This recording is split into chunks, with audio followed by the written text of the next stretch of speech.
Hello, good people. It's Edit Tuesday, so I thought I'd do this a live one for you guys. Um, I'm going to be going through all my steps that I do for my image retouching. If you have any questions along the way, please, sure, shout, ask questions. I will be watching um, just to see if you guys want to know anything. So I always start my um, I always watch my start my editing in Capture One. I just feel that there is better control with color and light and a whole variety of things that Adobe Camera Raw doesn't allow me to do. So let's start. Always start with a white balance, and I feel this one's pretty well balanced. I might warm it up just a tiny bit, around there. It's difficult when you don't know what the model's actual skin tone look like, so I'm working on a educated guess here. Exposure is definitely way too high. Bring that back a tiny bit, but now I want to fill in shadows. That's a tiny bit more. Hello, Mark. How's it going, buddy?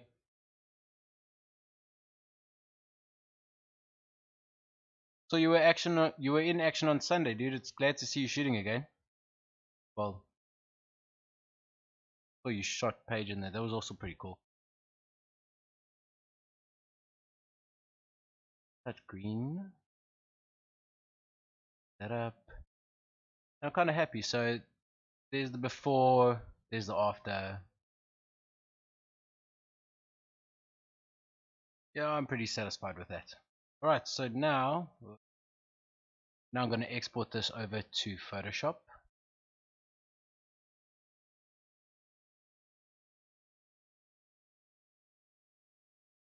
Okay.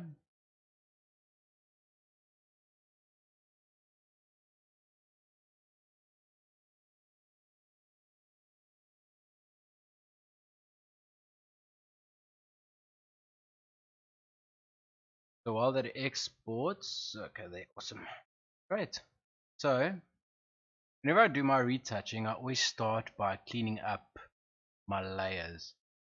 And she's got really good skin, so I don't believe that we're going to need much on the healing and cloning. We'll probably spend more time cleaning up the hair. So let's get into it. Start by creating a new layer. Brush. That one. And someone's got a dirty sensor, so let's clean that up as well. And we don't really want to go too crazy with this. When you do, you end up affecting skin texture as well. So I generally work on a very small healing brush, not to mess with texture too much. Don't be afraid to use your undo button, which is Control Z.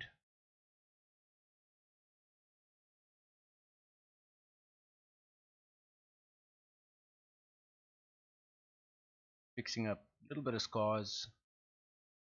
Now guys, what I'm doing here is just a standard portrait retouch. I would go into much more depth if I was doing a beauty, but I don't think you want to be watching a 2-hour video on retouching, so we'll keep it pretty simple.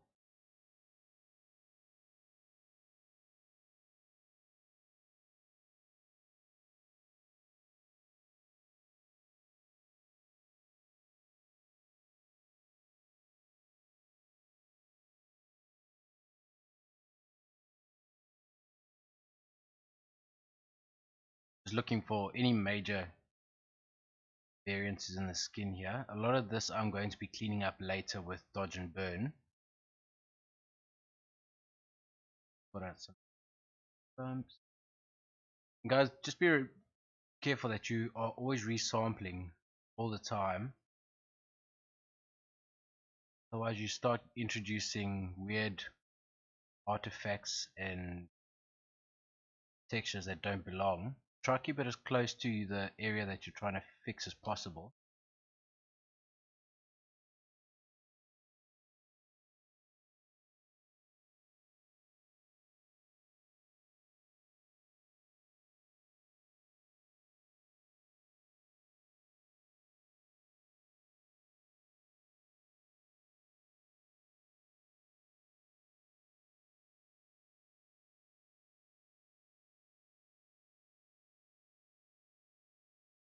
Guys, I believe it's pretty nippy up in Joburg. Anyone watching want to tell me about that? How's it going there? If it's not too bad, got like a 9 degrees low or something like that.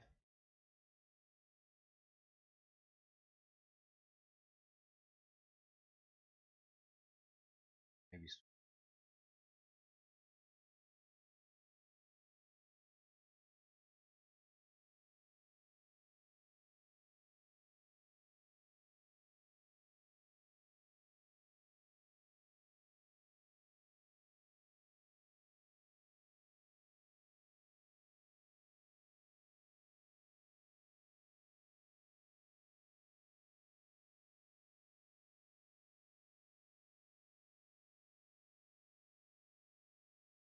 Guys, remember, if you have any questions, please feel free to ask.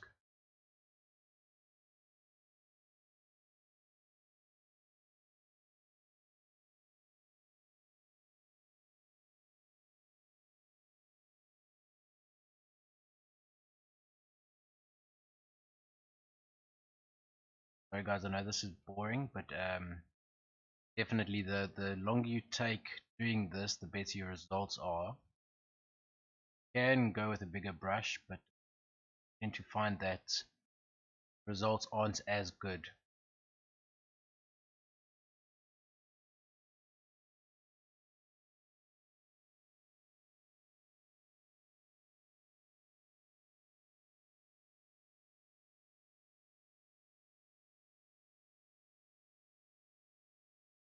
Scanning around the face, seeing what else I can fix.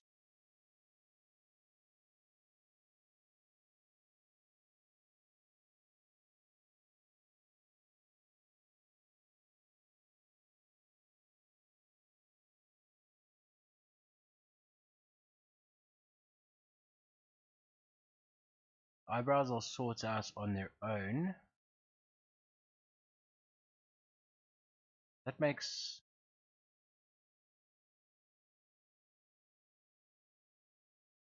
much else. I want to sort them maybe.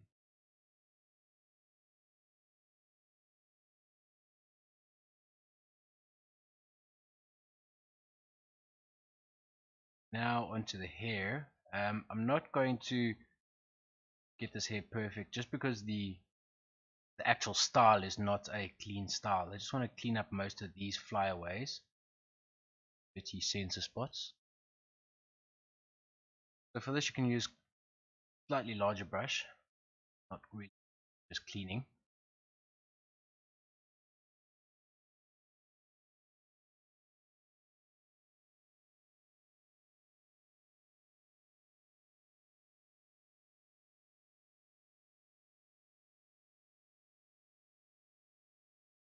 Remember that you guys need to keep the hair quite natural. When you come to a place like this, example on a transition edge like that, bring it over. If you don't, you will have bleeding colors. You don't want to deal with.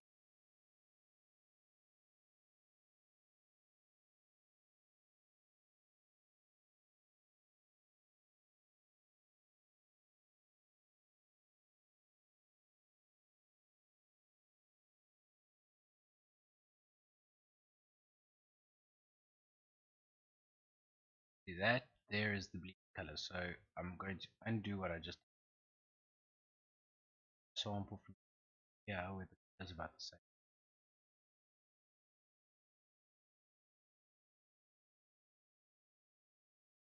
That's much better.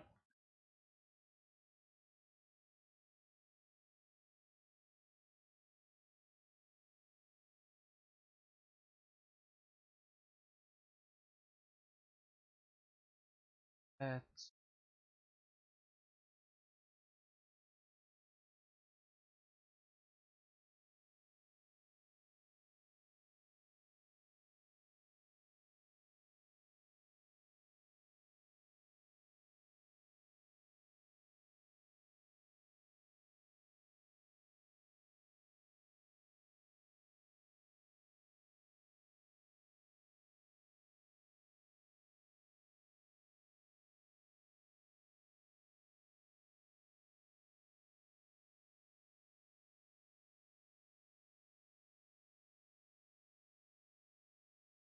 bump on the top here. Think I'm gonna sort out with how that goes. Sure what I'm gonna do with that.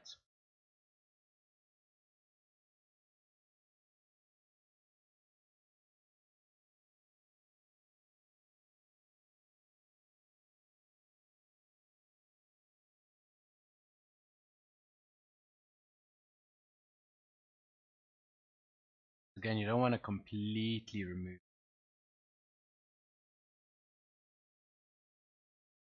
that one clone stamp. So when you get into a situation like this where it's a bit too close, you can always go over to your clone stamp, bring your flow around about 40 with a relatively soft brush.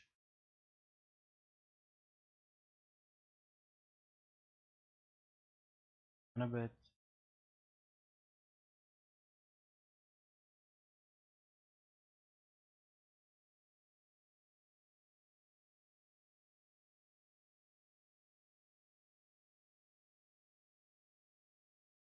Quite happy with that. Then we can go back to our healing brush, which does a much better job.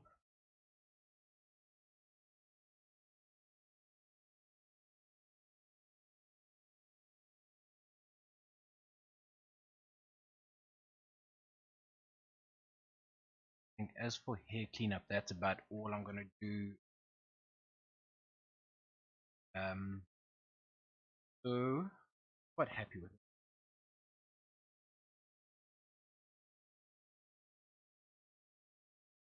It works.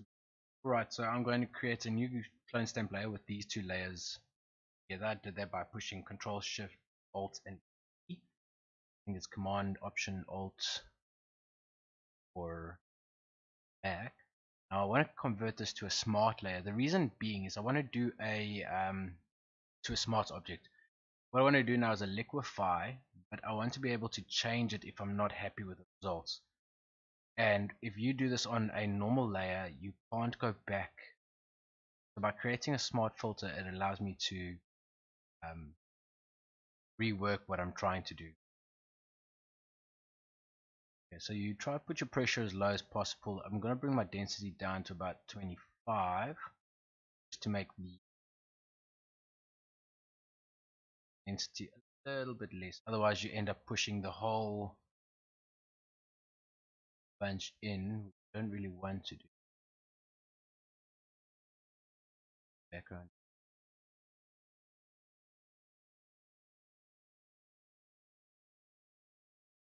Guys, using a liquefier is not cheating. I think it is. You can fight me. I'm open to the debate. Creating a better shape along the hairline at this point.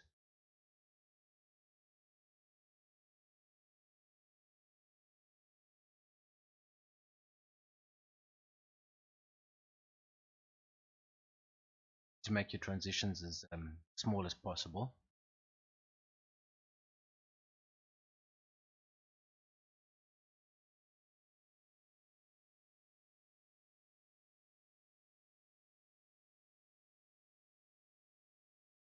It's protrusive there.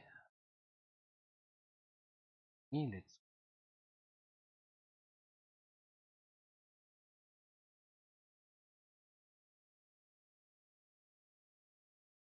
sorry guys, with my streaming and recording a whole lot together. Let's take a look there. So take a before and after. There, better. I'm gonna clean up that on a layer because now I can't go and work on this layer anymore because of the stamp layer. New layer, healing brush. And to go at that one with clone stamp. My settings are still the same. 30% flow.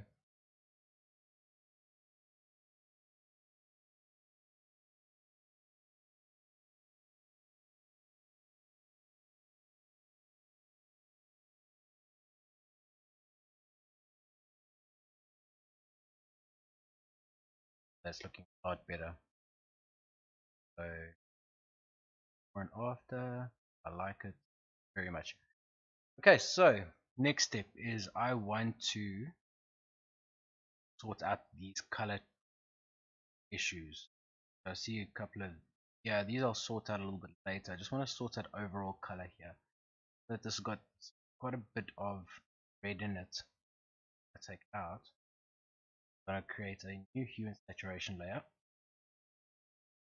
I'm going to go onto the red channel. I'm going to desaturate it just a little bit.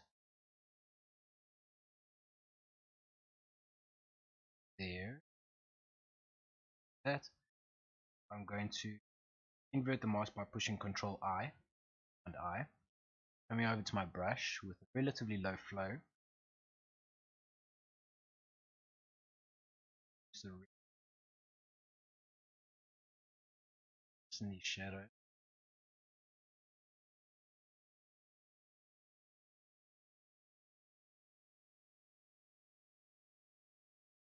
Also, I'm going to reduce opacity up there. Some of this shadow here.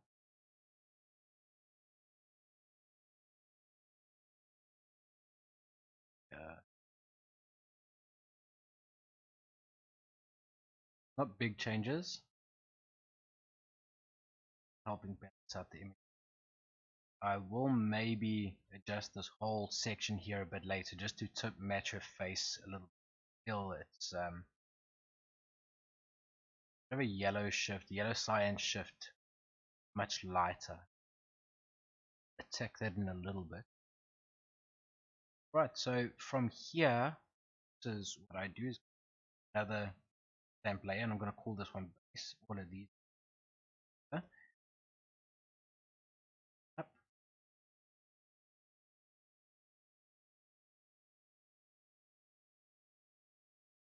base.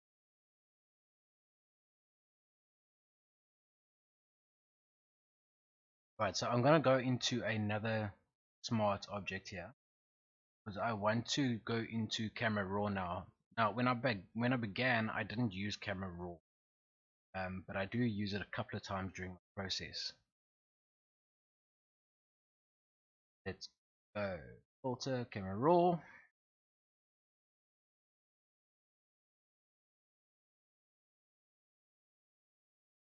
And the only thing I'm really going to do here is actually, yeah, I'll do it now. Right. No, actually I'm not. Sorry guys, I'm taking up the rabbit hole. Let's work on some frequency separation. How about that? Okay, so we're going to take two duplicate layers like that. I select both of them, group them, name that frequency separation. And how you go about doing frequency separation, separate your color and your texture layers and work on them individually. Okay. I'm going to show you how to do that. So we're going to go to our low layer. I'm going to go filter, blur, Gaussian blur. Now we want to do this until the point that there's no more texture in the skin. As you can see, there's still texture left over here. Bring this up to 6.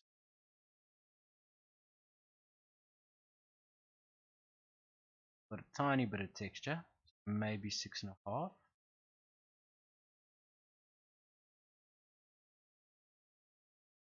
A good place to check is here under the eyes because there's a lot of texture.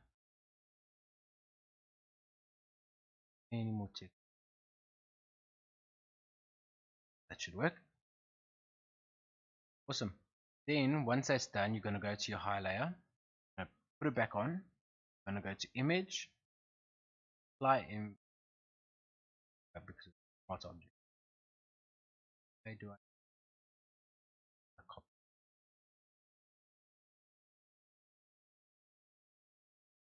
So image, apply image. We're going to select the low one because we want to subtract the detail from the low layer. I'm going to go to subtract, and we use a scale of 2 and an offset of 128. It just always is the case. Then we're going to change the blending mode to linear light. And that is now your frequency separation sorted. It should literally no difference when you turn it on and off, like so. But got a only color layer, only texture layer. I would add a extra layer in there, and this is generally where I work on my colors. I don't like working on the low layer. I just don't think it gives good results. So let's go onto our brush. I'm going to bring my flow down to about 2%. I'm going to start correcting color transitions that I think can be a bit better. Shadow here, some colors here that I want to fix up. A lot of this I'm going to fix up in dodge and burn, and I try leave as much possible for dodge and burn. Just believe it gives better results than frequency separate.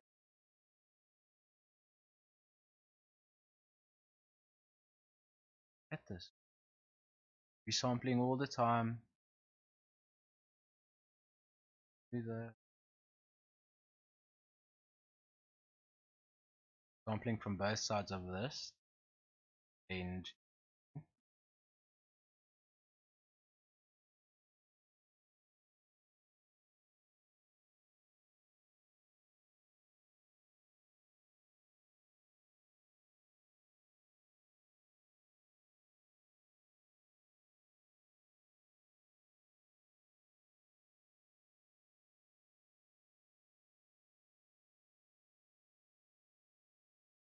what I'm really doing is trying to sort out anything that looks somewhat patchy.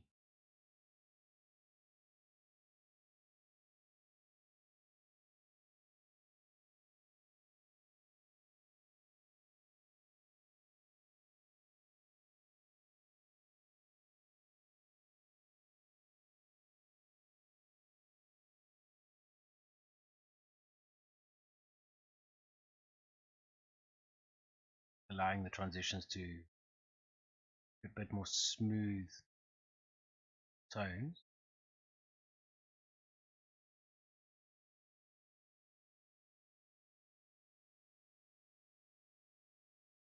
Actual luminosity variances I'm going to sort out in dodge and burn.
Sorry, nobody says that the volume's a bit low. Let me see if I can turn this up a bit. Give me a second. Bit about as loud as I can go. Nobby, I hope you can hear that. Vanessa, it looks easy because I've been doing it for a little bit of time. The more you practice, the easier it gets, honestly.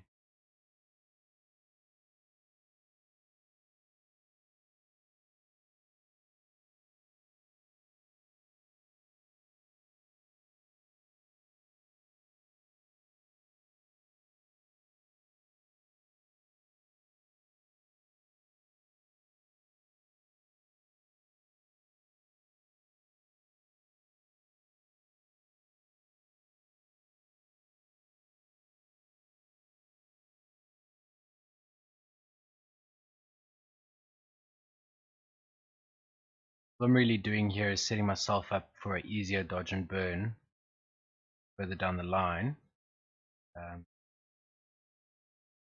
There's tonal variances that I have to deal with.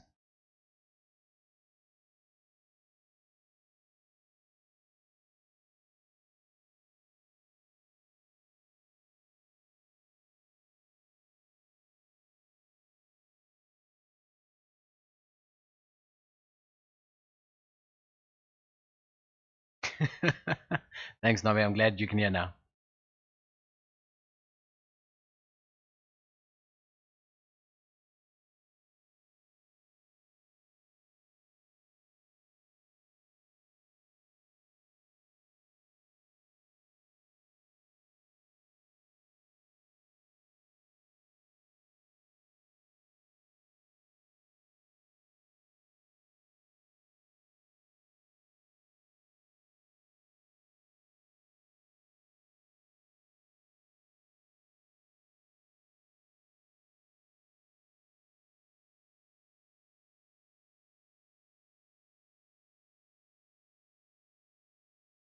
So far.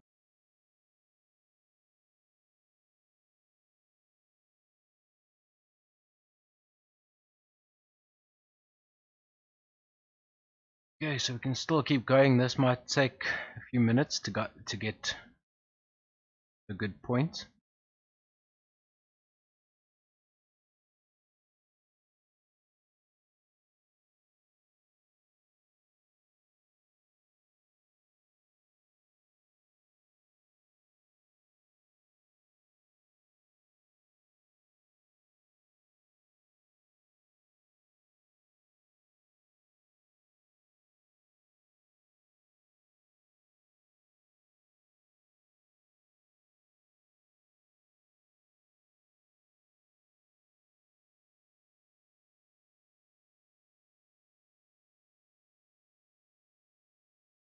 That's about it for the face.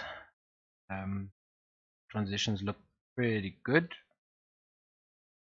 Get down here on the neck a little bit and out.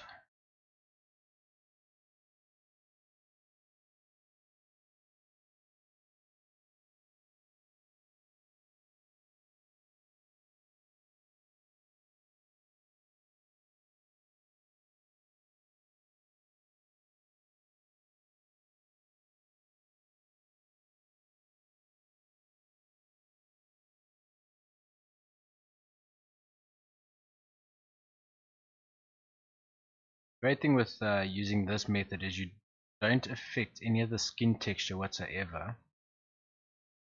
You can definitely fix color imbalances.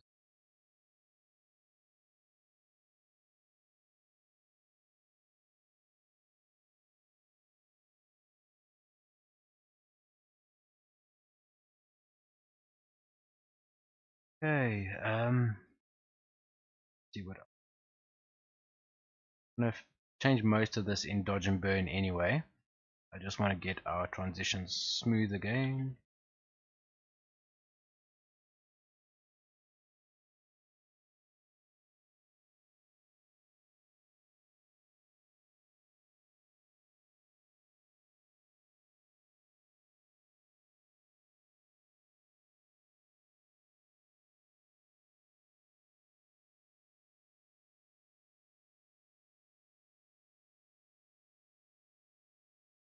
Okay, so let's zoom out and take a look at what we've done.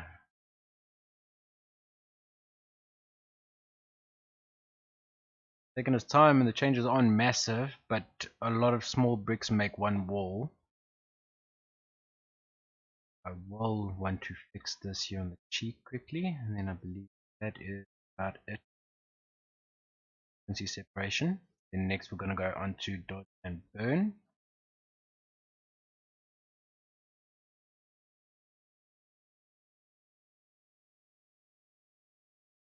So close that up and let's look at a before and after. So that's before, after.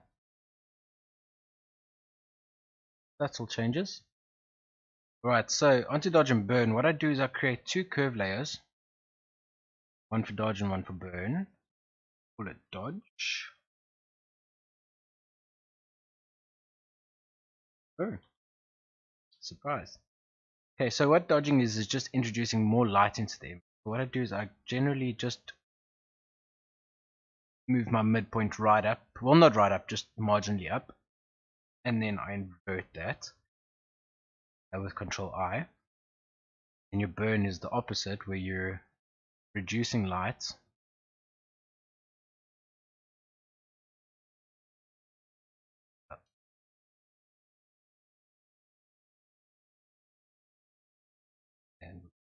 that. So with that being done, now I'm going to move over to Wacom. I just generally, I'm quite clumsy with the Wacom, so I do most of my work the mouse, and then when I get into the detail work I move over to the tablet. So let's get that going. Guys, what I'm going to do is I'm going to start with just local, which would be your minor corrections, and then I'll move over to the contouring side of it. I tend to create a black and white layer for myself just to help map out the tonal variances a bit easier.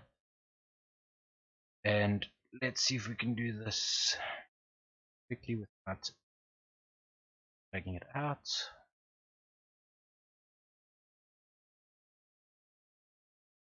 Right there. What this has done is now it's given me a map for the luminance variances, which is just your brightness differences, I guess. And it is easier for me now to change them. So with a relatively low flow, again, sometimes 2, sometimes 1, depending what I want to achieve, I'm going to now go around and fix the well, I wouldn't call them imperfections, but the light and the dark that I don't like. So dodging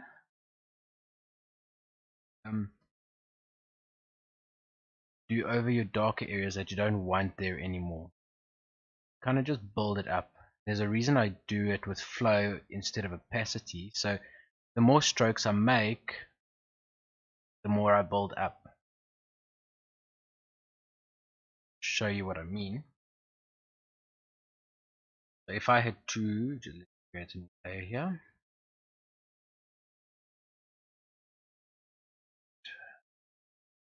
Okay, so if I go with opacity down at that, so you can see, if I just drag and I move back and forward, it's only 8% flow. So to build up, I need to lift and click and lift and click and build it up this way. So each time I make a stroke, it'll build on. But if I put the flow down and I do the same thing as I click once and I move back and forward, it builds up the layer. So that's why I use flow instead of opacity. Back to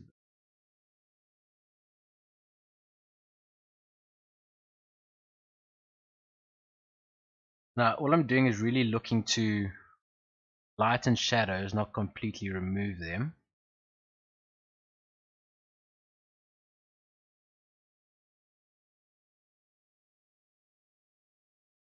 Transition a little bit nicer. Why?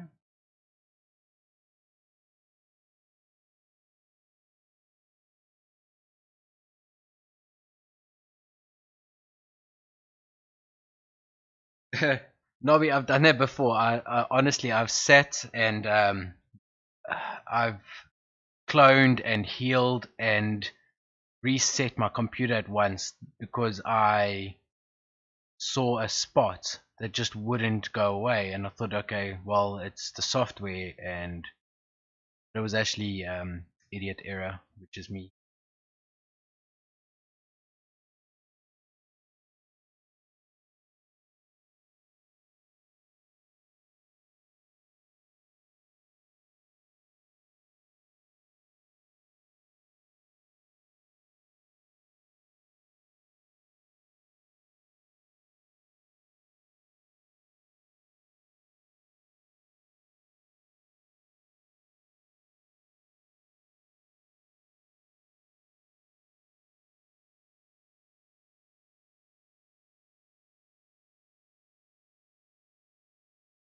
Once again, this is one of those things that the more time you spend, the cleaner the result is.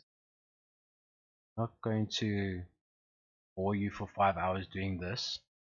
I'm just gonna get the most noticeable areas sorted.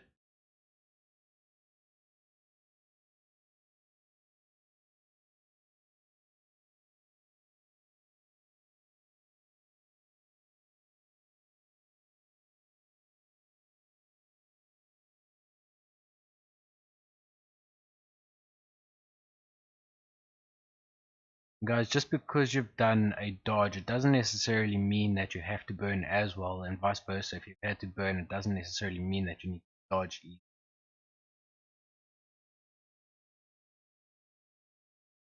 You can use this method to sort out pimples as well. If you want to show you now quickly, I left the one there on purpose. There. So there was a variance in the skin here. All I'm doing is on the shadows, painting it light, not that texture.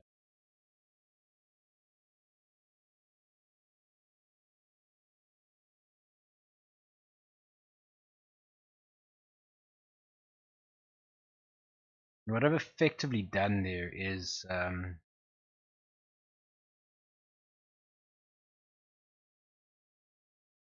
new layer just so I can show you what I've done. So if you think of a pimple or a blemish or whatever, let's do that.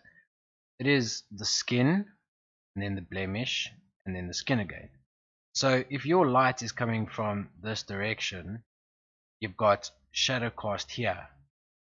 So all I'm doing when I am now dodging and burning is I'm removing the highlight from here.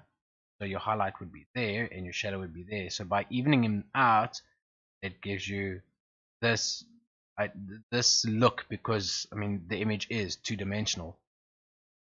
So that's why I use dodge and burn to correct blemishes. Awesome. So let's get back to this. Oopsie, okay. Much here.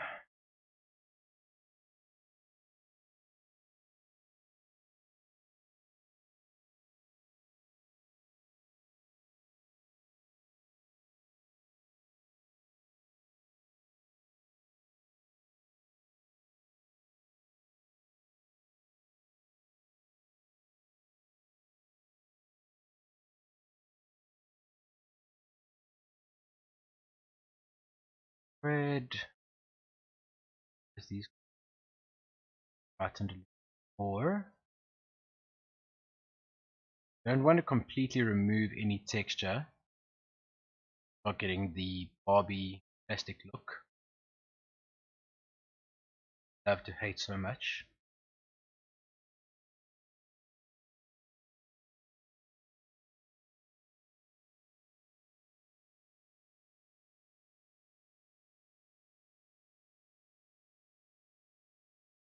That's same for this side.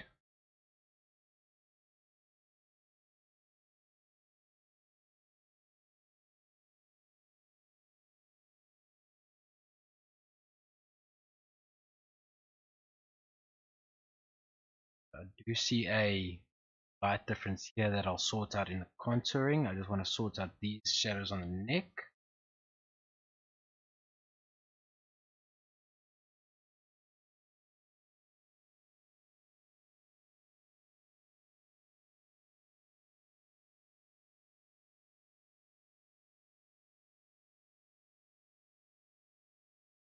You want to be careful for not completely removing the shadows, because this is a natural shadow. You don't want to really remove it all the way, and just clean it up. However, this is actually just crease in the neck, it's not shadow.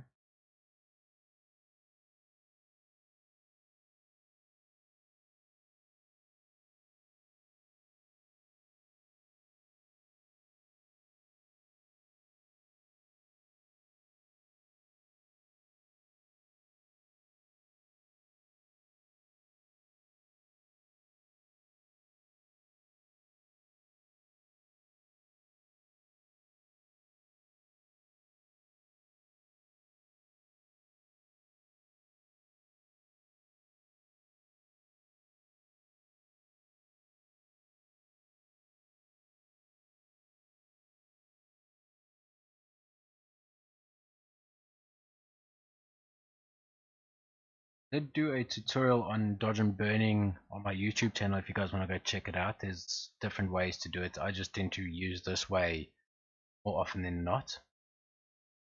Right, I'm relatively happy with that.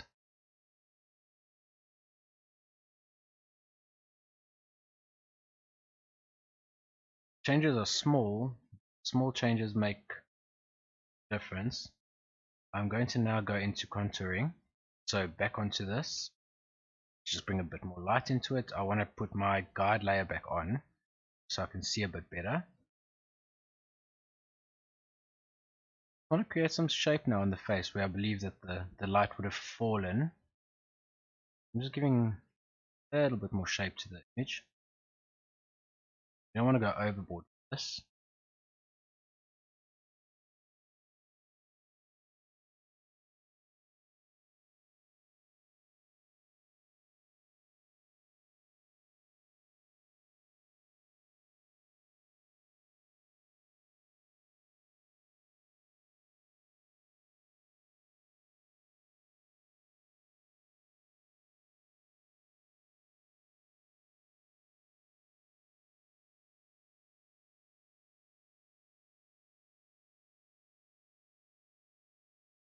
See, the makeup artist did highlight her collarbone. Kind of try to keep that in.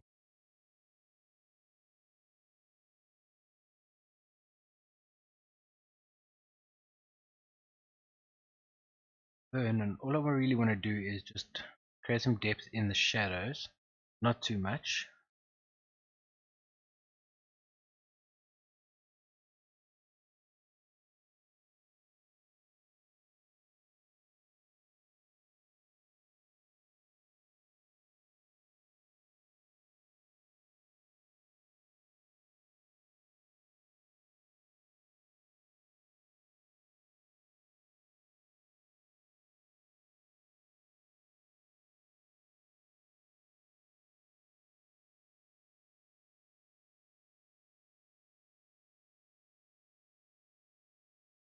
I believe I'm relatively happy with that. I think we can spend more time on it, but I wouldn't really test it.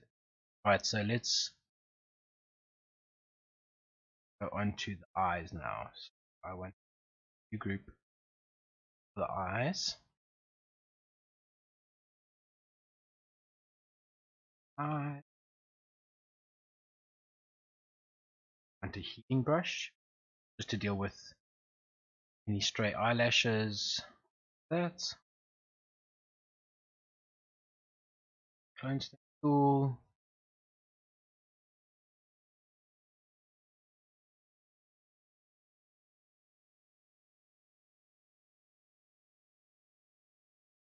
Let's change it over. That's maybe it gives.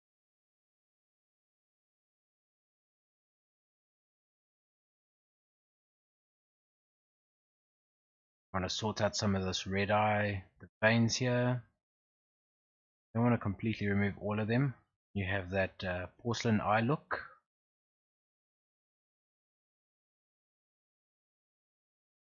Deal with the bigger ones. Don't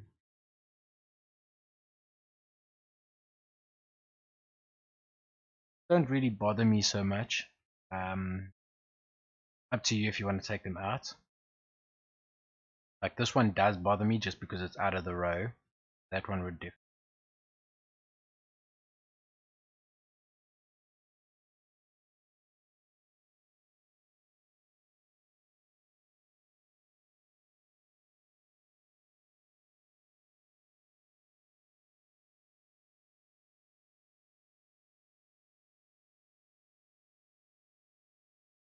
That's about it for cleanup. I'm going to do the eyebrows while I'm here as well. Eyes. I'm just going to clean up these stray hairs. Probably wouldn't even notice them. Looked at them. Just for the sake of it. Clean it up.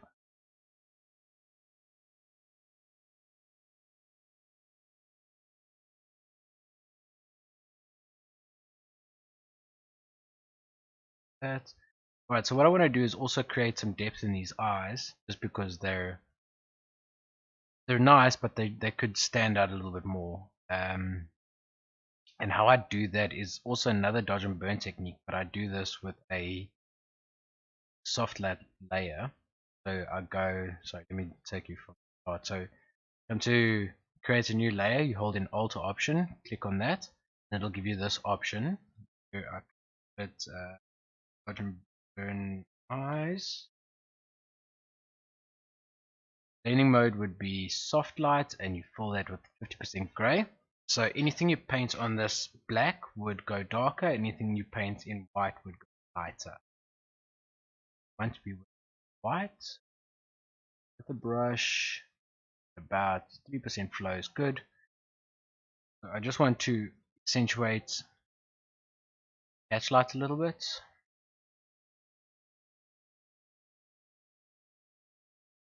And then guys, when you're doing your eye brightening, your eye is a sphere obviously, so you want to really only lighten the opposite side of where your catch light is. If you do the whole eye, it just doesn't look natural. You can go and make smaller adjustments on the highlights like this.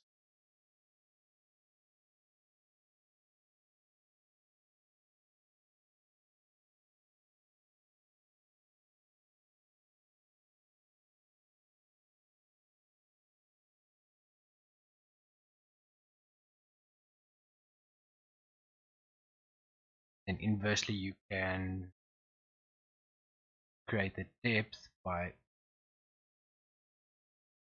retracing the dark parts.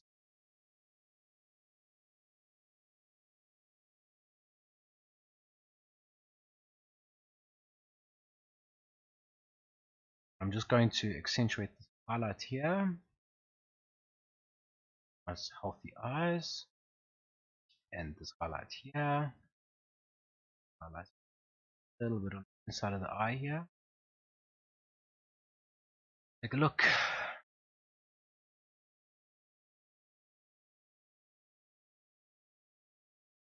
Before and after, keeping it natural.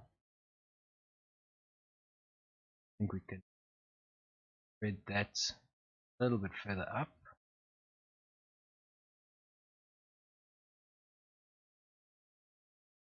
Transition is just a little bit too strong for me. Much better. That's all I'm. And now it comes down to the grading. I'm not going to worry about the skin tone transition here. It's not enough to bother me. I'm going to delete this layer. I'm going to create a new layer that I'm done with. So I did that again by Control Shift Alt and I'm going to make that a smart object.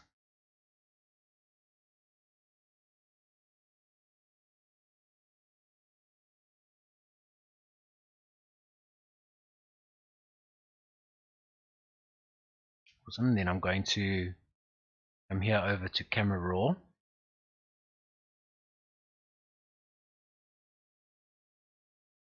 And I'm probably about to face the lynch mob here, but this has always worked for me, and it doesn't necessarily have to work for you. If you hate it, then you hate it, don't use it. I always start with clarity, and I bump it up fairly high. Do be careful that you can go too high, and you bring out all these nasty, contrasty looking features. And then if you bring it too low, you get that plastic glow, which you don't want. So I bring it here around 20ish, and just to show you the difference, that's before and after. That's just by adding clarity.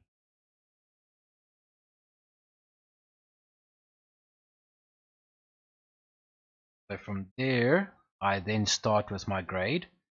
So the first step I do is I reduce the vibrance a little bit. I just feel it is a very vibrant image. Not much, probably around 5.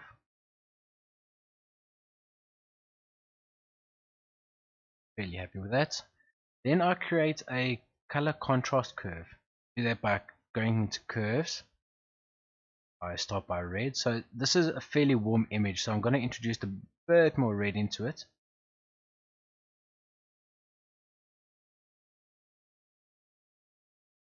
And then I'm going to come down to my greens, and I'm just going to do simple S curves on it. So like that. That. Now it's going to look somewhat odd, but it's getting closer to where I want it to. I'd like a little bit more green in the shadows, so I'm just going to pull that down a wee bit, or add it in piece of it.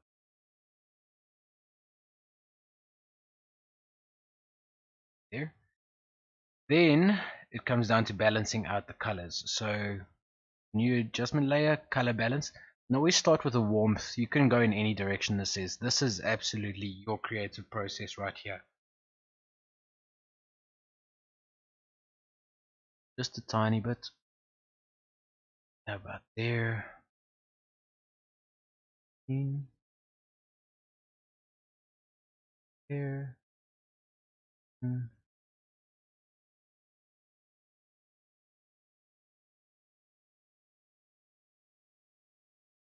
Now this can change a couple of times. What I do sometimes is, if I've been editing too long, I do this and then I disappear for a couple of minutes and just give my eyes some resting time, and then just relook at it, because it doesn't always sit well. I'm liking that. I think mood also determines what color grade you want to do.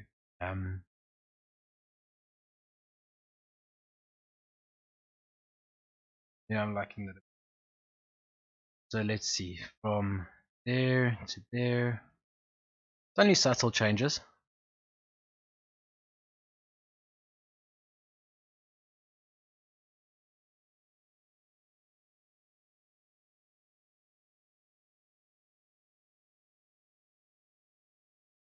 I think I'm happy with it. Right, so with that done, create a new layer, or a clone stamp of it all again. And I do a sharpening technique that I found works for me. You can use any one that you want. If you feel that high pass filter works for you, or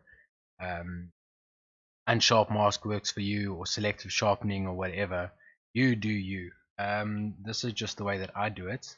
I create the two layers, or I create a clone stamp, and then I create a copy of it. I select them and we group them. I change this group to overlay. Now your image is going to start looking a bit weird. If you come down to your first image and you invert that, so Control or Command I, it's going to look even weirder. Then we change that one.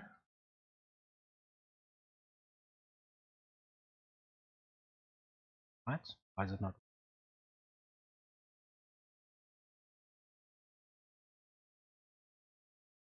Oh.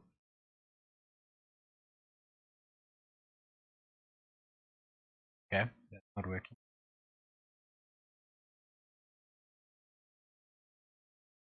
Sorry guys, for some reason it's not working. I'll check what's going on there, Nana.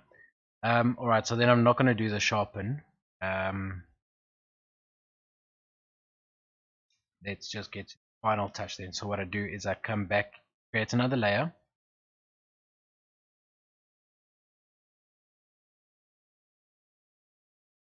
I go into filter, camera raw, and I just make minor adjustments if I need to here. But look at the image again. Am I happy with the white balance? Be a touch warmer, maybe there. More magenta, because I do feel it is a little bit on the green side. About there. I'm happy with the exposure. I'm not going to change. I'm not going to change the contrast. I'm not going to change the highlights. We'll bring up the shadows a little. I'm going to leave that as is. So that's literally it. So the only thing I've really changed here is the white balance. I'm happy with the rest of the image as is. And then my final thing that I do is just create a noise layer scent on, make sure it's Gaussian blur and monochrome, otherwise it's going to look like you've got noise in your image, or digital noise. And that's it, guys. That is how I do my portrait retouching. So we've managed to retain all the detail in the skin. We've done the eyes, we've fixed color imbalances. So let's just take a quick before and after. So this was completely before, after the capture one. From there, there, one more time, there to there. Alright guys, thanks a lot. If anyone has any questions, I'm going to hang around for a minute. Happy to answer them.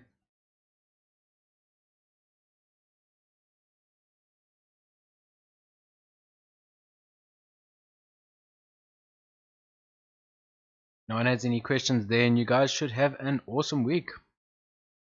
How do you remove specular highlights? Do you want to remove them? That's really the question. If you do want to remove them, what I would suggest then is, I think you're talking about this one here, or would it be the ones on the side here? Fine. So I'll just wait for your answer, Hein. The ones on the side or the ones in the nose? Or in the forehead?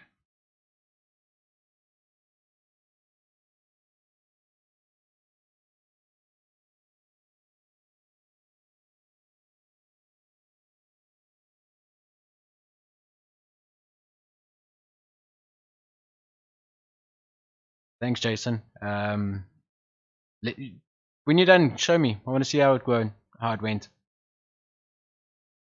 Sorry, I'm just waiting for Hein to let me know which specular highlights he wants to attack there.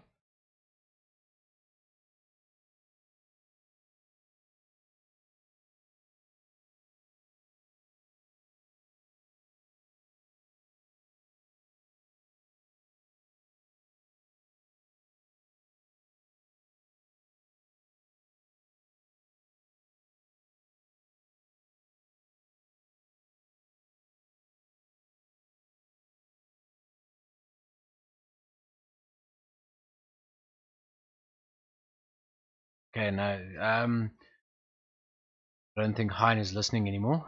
The way I would, so Hein asked, how do you remove the specular highlights? And firstly, I wouldn't remove them just because it's not unnatural to have highlights on the skin. If you were to remove this, I would have done this back in the frequency separation stage when I was doing the color blending. So I'd bring in the tones from the outside here and just work them in all around until it's smaller and smaller and smaller until eventually it's gone. That way you don't really affect any of the texture because there is still texture in the forehead there. See? So if you were to heal from out here, you've got no real discernible texture where you've got quite a lot of texture here. So yeah, I definitely do it on this layer here of my frequency separation.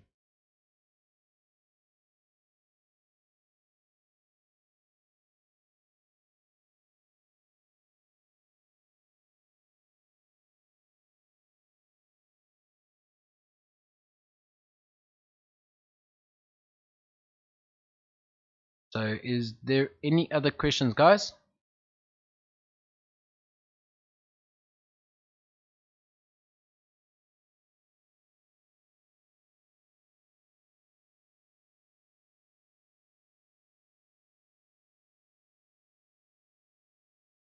That is it. I'm going to bid you all a awesome afternoon, and if you do have questions later, just comment on the video and then I'll get back to you as soon as I can.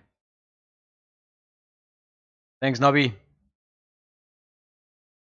Bye, guys.